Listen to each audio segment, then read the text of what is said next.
President Ruto is a man who now finds himself in very hot soup. Why so? As we speak, the United States Senate is deliberating on whether or not to drop Kenya as one of our US non-NATO allies. And this is just after 1 year of granting it. And here's why this is a big deal. If we are dropped as a non-NATO ally, we immediately lose access to advanced US military equipment like the F-35s which Israel has. We will no longer be a priority in military aid. We will no longer be allowed to participate in joint military training and exercises with people like the Marines. We will not be eligible for collaborative defense research and development programs with the US Department of Defense. And we will no longer receive US intelligence briefings. So next time there's a planned terror attack, your best hope of preventing it will be the NIS, who couldn't even predict that the Gen Zs will storm parliament. Because if dropped, moving forward, we will receive zero intelligence from the FBI and CIA, yet they're the guys who have full access to all satellites and social media platforms on earth. We are literally cooked. And the reason we are cooked is a one Kasongo. Biden alimpea heshima akamfanya non-NATO ally,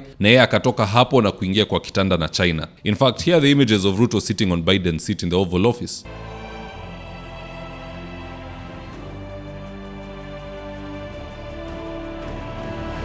And 2 minutes later, here's Ruto enjoying a state visit in China.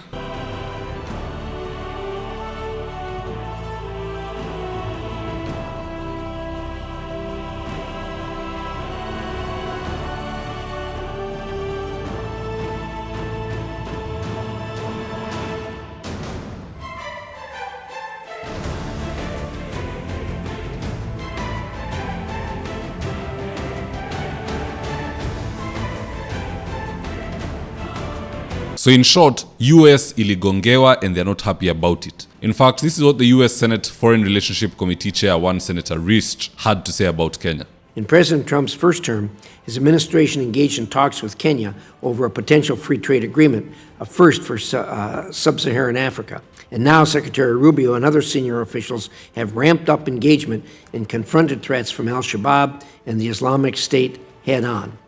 But these efforts cannot be siloed.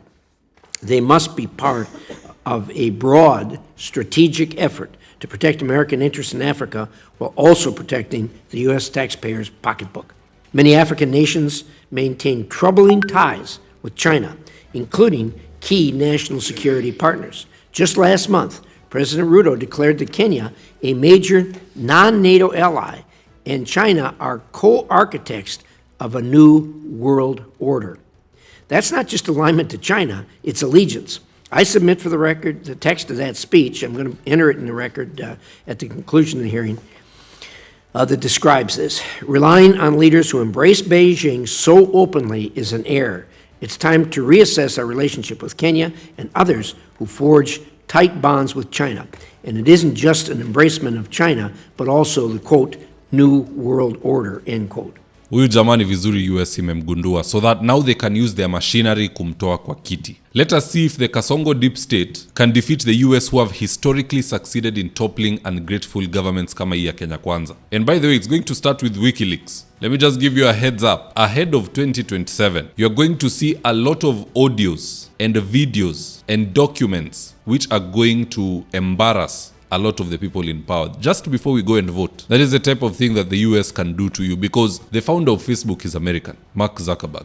WhatsApp is also owned by Facebook and they also acquired Instagram. Hiyo yote ni yao, they can access. Na hata ukiangalia travel itinerary ya rais, wameunda WhatsApp group. Wanadanganywa ati it is encrypted, and that is what State House is using. If the US wants to embarrass them, ni nini hawezi fungua? All parliament committees ziko na WhatsApp group. So if the US wants to do a dump of dirty information on you, how hard can it be? Gmail and Google ni yao. Starlink is owned by Elon Musk, who is American. You're using these platforms to transact all manner of filth na madil na ukora, planning abductions na vitu mingi. I won't even be shocked to hear NIS wanaongeanga kwa WhatsApp group. So long story short, as a country we made good strides in that we became a US non-NATO ally. That was very beneficial to us. It was a good step in the right direction. Hii mambo ya double dealing ambayo imeletwa na Ruto, it is now costing us. Because all those benefits that we were getting zimeenda. But at the end of the day, if they can help us get rid of this regime, I think we cannot complain. It will be a fair trade-off. Because even the Americans have discovered there are two groups here. One group is playing with us. We are giving them all the respect, VAO and all these other things, and they're going to get in bed with China. And we have another group which is in the opposition, and they are more connected with the US. Rigathi Gachagua is in America. amepewa paka Cheska na kila kitu. Fred Matiang'i is in America. The Americans see hope in having the opposition taking power. Our opposition leaders are not in China, they're in US as we speak for months on end. So hata wa America wapige hesabu na watusaidie, sababu we have a deep state in this country and the Americans have a deep state in this world. Wacha wamenyane na pia sisi tufanye tu yetu, tupige kura. We wait for 2027. Some of the documents, audios and videos you will see, you will not believe it. Itakuwa inatoka tu hivi moja na huyo mtu anaanguka kura. It will be worse than ile ya rais akisema ati atachapa Uhuru kofi. That was nothing. It didn't even affect his electability, if you ask me. But anywho guys, that's just my take on the matter. Here's the ad of the day.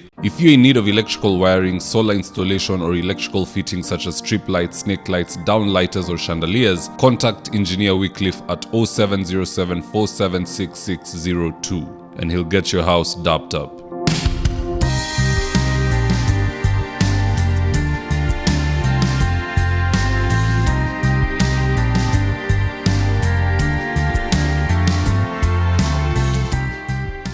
And with that, if you're here for the first time, please go on and hit the subscribe button. And if you're watching for a different platform, just head on over to YouTube, search for David Wafula, hit the subscribe button. You're going to be getting a ton of content of this nature. If politics is something you're passionate about, this is definitely the one channel that you really need to subscribe to. All right, guys, adios.